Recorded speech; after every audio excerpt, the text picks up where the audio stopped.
మీకు తెలుసా కేజీ ప్లాస్టిక్‌ని ఇస్తే ఒక మంచి భోజనాన్ని పొందవచ్చని? అవును, ఇదే గార్బేజ్ కేఫ్. ఇది ఛత్తీస్‌గఢ్‌లో ఉన్న అంబికాపూర్‌లో ఉంది. ఇక్కడ కేజీ ప్లాస్టిక్‌ని ఇస్తే కడుపు నిండా తినగలిగే ఒక మంచి భోజనాన్ని పొందగలరు.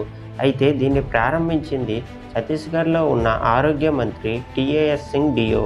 అంబికాపూర్‌లో మునిసిపల్ కార్పొరేషన్ ద్వారా ఈ కేఫ్‌ను ఏర్పాటు చేశారు. రోజు దాదాపు 10 నుండి 20 కిలోల ప్లాస్టిక్ వ్యర్థాలు ఈ కేఫ్‌కు చేరుతున్నాయి. అయితే భారతదేశంలో రెండవ పరిశుభ్రమైన నగరంగా అంబికాపూర్ టైటిల్‌ను కైవసం చేసుకుంది. ప్లాస్టిక్‌ని తగ్గించడంతో పాటు ఒక పేదవాడి కడుపు నింపుతుంది. ఈ కాన్సెప్ట్ గురించి మీరేమనుకుంటున్నారో కామెంట్ చేయండి. మన దేశంలో థార్ రోడ్, సిమెంట్ రోడ్డు గురించి విన్నాం.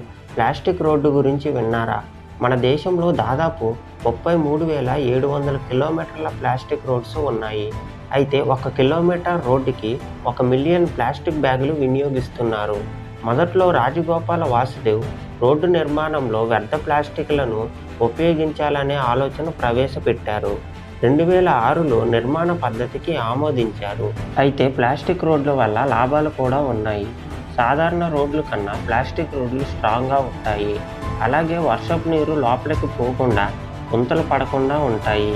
ఈ ప్లాస్టిక్ రోడ్ల వల్ల మన పరిసరాలు మరియు పర్యావరణానికి రక్షించినట్టు కూడా అవుతుంది.